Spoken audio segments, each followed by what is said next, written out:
Hello everybody, welcome back. Today as well we have got you another video. In this video I'll show you how you can recover TikTok account with the only username. But before that, please do make sure to like our video, subscribe our channel, and yes, without any further delay, let's get into it.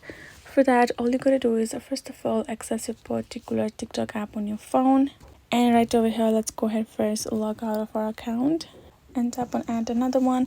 So let's say this is the interface, right? We are simply trying to find our account and we do not know any of the information. So for that, let's go ahead, tap on this little question icon on top left, and you're gonna find these topics, right? Go ahead, tap on the first one called recover your account. Now you can see we only have the option of we only have information of our username, right?